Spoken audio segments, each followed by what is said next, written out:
നമസ്കാരം. മല്ലു ഫുട്ബോളിന്റെ മറ്റൊരു വീഡിയോയിലേക്ക് എല്ലാവർക്കും സ്വാഗതം. അപ്പോൾ നമ്മൾ ഇന്ന് ഡിസ്കസ് ചെയ്യാൻ പോകുന്നത് പ്രധാനപ്പെട്ട ഫുട്ബോൾ അപ്ഡേറ്റ്സിനെ കുറിച്ചാണ്.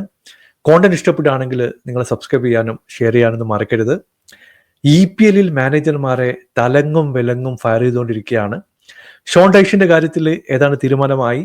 മ്യൂച്വൽ എഗ്രിമെന്റോടെ എവർട്ടൺ വിട്ടു എന്നുള്ള വാർത്തയാണ് ഇപ്പോൾ പുറത്തേക്ക് വരുന്നത്. അതിനിടയ്ക്ക് ജോസെ മറീഞ്ഞോ എവർട്ടന്റെ പുതിയ മാനേജറായിട്ട് വരുന്നു എന്നുള്ള റൂമർ സോഷ്യൽ മീഡിയയിൽ നമ്മൾ കണ്ടിരുന്നു. അത് വെറും റൂമർ മാത്രമാണെന്ന് കൺഫേം ആയി കഴിഞ്ഞു. കാരണം ഡേവിഡ് മോയിസും എവർട്ടന്റെ മാനേജ്മെന്റുമായിട്ട് 2 റൗണ്ട് ചർച്ചകൾ നടത്തി കഴിഞ്ഞു. അടുത്ത മാനേജറായിട്ട് ഡേവിഡ് മോയിസ് വരാനുള്ള ചാൻസുകൾ വളരെ കൂടുതലാണ്. അതുകൂടാതെ വെസ്റ്റ് ഹാം ഗ്രഹാം പോട്ടറെ പുതിയ മാനേജറായിട്ട് അപ്പോയിന്റ് ചെയ്ത് കഴിഞ്ഞു. നാളെ നടക്കുന്ന ആസ്റ്റൺ വില്ല വെസ്റ്റ് ഹാം മത്സരത്തിൽ ഗ്രഹാം പോട്ടർ ആയിരിക്കും ടീമിനെ സെറ്റ് ചെയ്യാൻ പോകുന്നത്. 2023 ചെൽസിയിൽ നിന്ന് വിട്ടതിന് ശേഷം മറ്റൊരു മാനേജ്മെന്റ് ജോബ് പോട്ടർ ഏറ്റെടുത്തിരുന്നില്ല. എന്തായാലും വെസ്റ്റ് ഹാമിലൂടെ മറ്റൊരു കംബാക്കിന് പോട്ടറിന് സാധിക്കട്ടെ എന്ന് പ്രതീക്ഷിക്കുന്നു. നമുക്കറിയാം, കഴിഞ്ഞ കുറെ മത്സരങ്ങളായിട്ട് വെസ്റ്റ് ഹാമിന്റെ പെർഫോമൻസ് വളരെ മോശമായിരുന്നു. ഹൂലിയൻ ലോപ്പറ്റേഗി 22 മത്സരങ്ങളിൽ നിന്ന് 7 വിജയം മാത്രമാണ് വെസ്റ്റ് ഹാമിന് നേടിക്കൊടുത്തത്. ഒരു ഡിസാസ്റ്റർ ആയിട്ടുള്ള സ്റ്റാർട്ട് തന്നെയാണ് എന്ന് പറയാതിരിക്കാൻ വയ്യ. പോട്ടർക്ക് വെസ്റ്റ് ഹാമിനെ റെലിഗേഷൻ ഫൈറ്റിൽ നിന്ന് മുമ്പോട്ട് കൊണ്ടുപോകാൻ സാധിക്കട്ടെ എന്ന് പ്രതീക്ഷിക്കുന്നു. മറ്റൊരു ന്യൂസ് നമ്മൾ കേൾക്കുന്നത് PSG സൈഡിൽ നിന്നാണ്. കോലോ മുവാനി ഈ ജനുവരി വിൻഡോയിൽ പുറത്തേക്ക് പോകാനുള്ള സാധ്യതകൾ വളരെ കൂടുതലാണ്.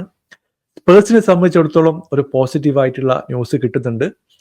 ഒരു റൗണ്ട് ചർച്ചകൾ മുന്നോട്ട് പോയി എന്നുള്ള വാർത്ത പല സോഴ്സുകളും റിപ്പോർട്ട് ചെയ്യുന്നുണ്ട്.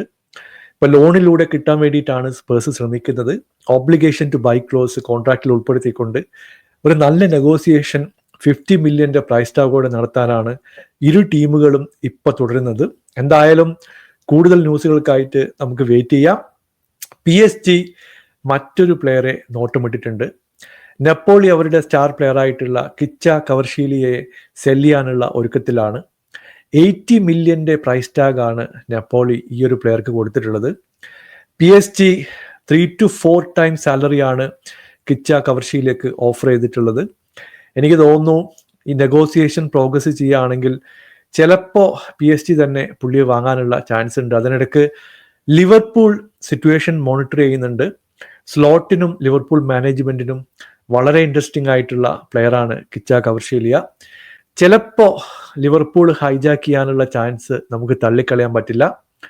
മറ്റൊരു ന്യൂസ് നമ്മൾ കേൾക്കുന്നത് മാഞ്ചസ്റ്റർ സിറ്റിയുടെ സൈഡിൽ നിന്നാണ്. നമുക്കറിയാം, ഒമർ മാർമൂഷിനെ സൈൻ ചെയ്യാൻ വേണ്ടി സിറ്റി കച്ചകെട്ടി ഇറങ്ങിക്കഴിഞ്ഞു. അതിനിടയ്ക്കാണ് മറ്റൊരു ന്യൂസ് നമ്മൾ കേൾക്കുന്നത്.